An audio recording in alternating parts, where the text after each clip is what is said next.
I was talking to Tom in our sales office, and he was telling me about a young lady named Megan Eaker, and she is in high school, and she is raising money and helping to raise even more money for Leukemia and Lymphoma Society. It hits near and dear to her because she had a friend die of childhood cancer. She has illnesses of her own, and I just think it is so incredibly impressive when the youth that I often tease for being too lazy to work, it's not always the case, and there are people that are moving the ball and making a difference, and Megan's one of those people. By the way, it's also a school day, and you're a high school senior, so are you skipping class for this? I am not skipping class. Okay.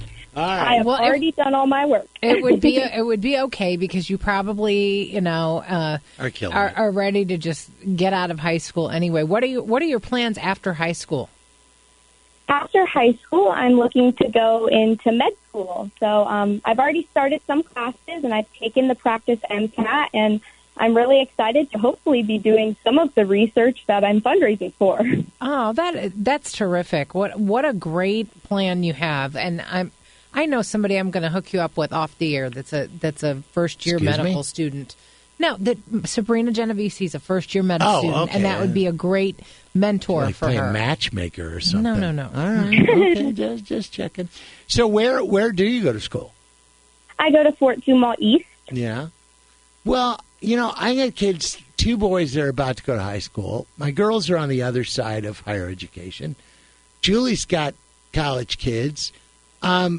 I just wonder what it is about you, because I wonder if the boys are going to have that same kind of spark and intuition and drive.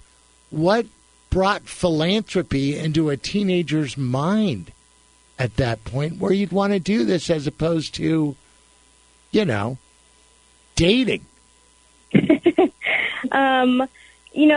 When my best friend passed away, it was a really rough time, and we were pretty young, and I like to be in control, which is part of the reason I'm doing this fundraiser, is because in that moment I felt so I couldn't help her, and that's like my biggest fear.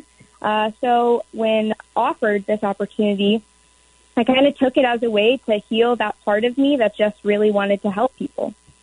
And what was your friend's name, just so we can remember her? Her name was Kira Stout. I knew you were going to say that. I know her mom. They are a lovely family. Robin is actually a friend of mine. And I just had this feeling that if I asked you that I have the chills right now. Kira Stout was and is an angel among us, and she fought the good fight with that little body she had, and she really went through so much.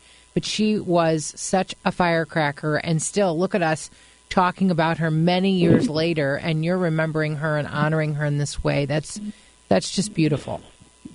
I wouldn't be more honored to honor her. She was such a good friend and just a bright light in everyone's life, and, taught us all a lot of lessons. So I'm glad that her legacy is moving on. So let me mention this. You just brought up that I wouldn't pass up this opportunity when it was offered to me. Now, explain that part of this puzzle and being what's called a student visionary for the Leukemia and Lymphoma Society.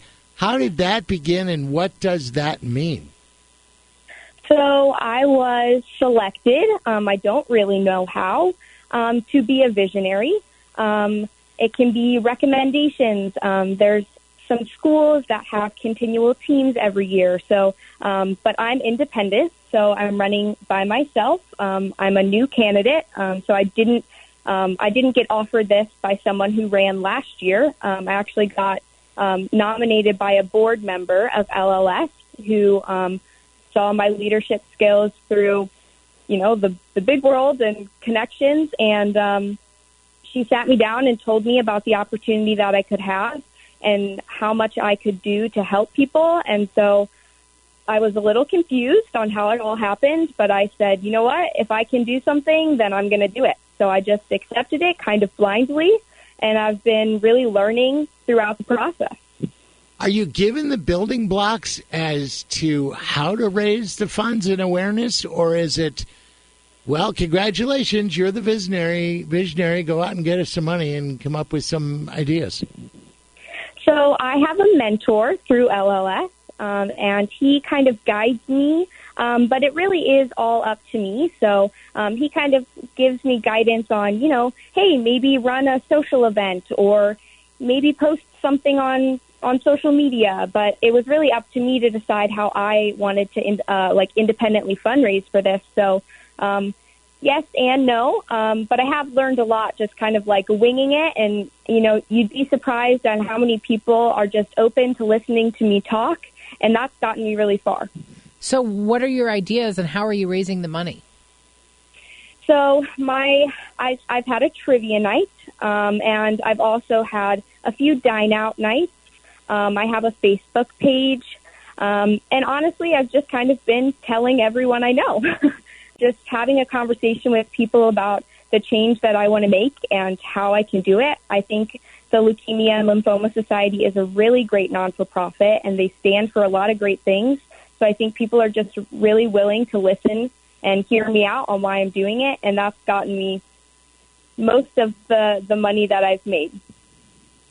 Give us the nuts and bolts of how we follow you. You talked about a Facebook page and a trivia night. I mean, how do we get all the information, find out where you're going, what you're doing, which I'm sure is a lot, and mostly how we can help? Yeah, of course. So I have a Facebook page that's under my name, just MEGAN, Eaker, EAKER, and there's a link on there. But you can also go to the Leukemia and Lymphoma Society website, and it will bring you to a page, and you can see all the other students that I'm competing with, kind of, and click on my information, and it's all there. So when do we find out if you are the visionary? And I have a feeling, not to jinx anything, you get my vote, but even if they say, no, Barbara, so-and-so, I don't imagine that's going to deter you in your efforts going forward in philanthropy. Of course not. Starting this, I was, accepting the challenge and a little nervous, but throughout this whole process, I've really found a love for doing what I'm doing. I love the connection. I love talking to people. And as, a high schooler, that's really kind of incredible that I found something I have so much passion for so young. But I had 7 weeks, and my campaign is over on the 7th of April. So we are pretty close to that deadline. All right. And if people want to help, they should go to your Facebook page? Yes, or I can. I have a personalized link that I could send you guys if you wanted to post that on like your page, so that your followers can click on that. Yeah, why don't we do that, Carney? We can put that on the Carney Show.